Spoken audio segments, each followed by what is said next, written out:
Mucha gente cree que el franquismo tardío se sostenía únicamente por la fuerza, pero la realidad, como vamos a ver, es mucho más compleja.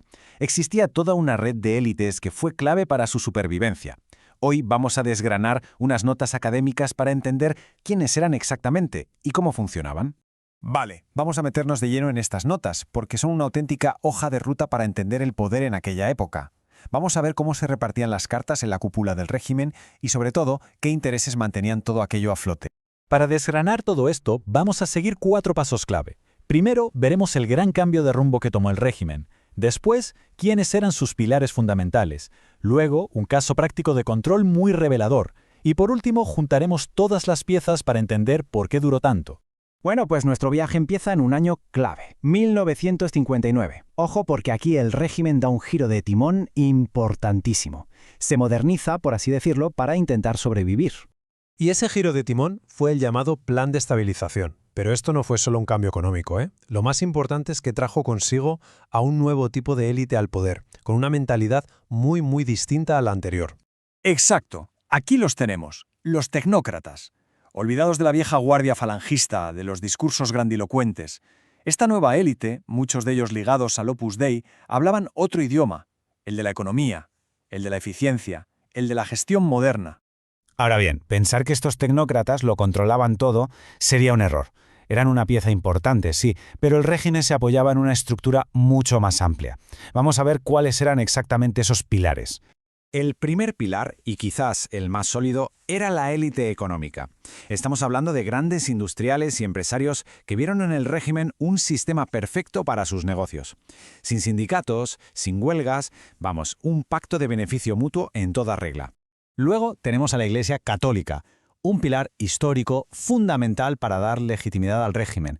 Pero cuidado, porque aquí la cosa no era tan monolítica. Por un lado estaba la jerarquía, que apoyaba al régimen sin fisuras, pero por otro, el Concilio Vaticano II empezó a mover las cosas por dentro y surgieron movimientos de base mucho más críticos con el sistema.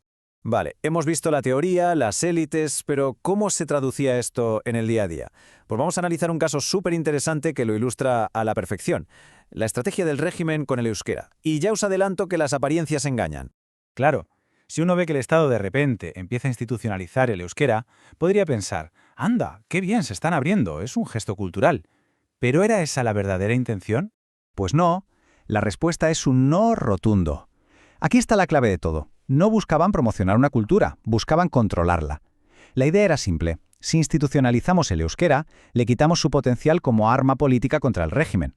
Lo absorbemos para desactivarlo. Kobe controladye. Es mejor controlarlo. Esta frase de las notas es que lo dice todo. Es la esencia del pensamiento autoritario. Si no puedes prohibir algo, intégralo en el sistema para poder manejarlo desde dentro. Pura estrategia de poder. Y no fue una improvisación, ¿eh? Siguieron un manual de libro, un plan en 4 pasos.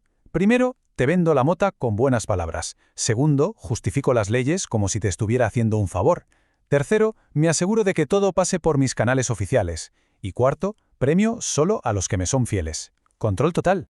Vale, ya tenemos todas las piezas sobre la mesa. La pregunta ahora es, ¿cómo encajan para explicar que la dictadura durase tanto? ¿Por qué sobrevivió incluso cuando Franco ya era muy mayor y el mundo había cambiado por completo? La conclusión fundamental que se saca de estas notas es que la dictadura no se aguantaba por un hilo. Se sostenía gracias a una alianza muy potente de élites que, aunque diversas, tenían un objetivo común clarísimo, que el sistema no se cayera. Entonces, para que quede claro, el equipo era los tecnócratas modernizando la economía, las élites económicas encantadas con el modelo, la Iglesia dando el barniz de legitimidad y, por si algo fallaba, el ejército en la recámara para asegurar el orden. Un bloque de poder, vamos, muy difícil de romper. Y todo esto, claro, nos deja con una pregunta final flotando en el aire. ¿Cuándo llegó la transición? ¿Qué pasó con todas estas élites, con estas estructuras de poder tan asentadas? Porque entender cómo funcionaba el franquismo por dentro no es solo un ejercicio de historia, es en realidad entender los cimientos sobre los que se construyó la España que conocemos hoy.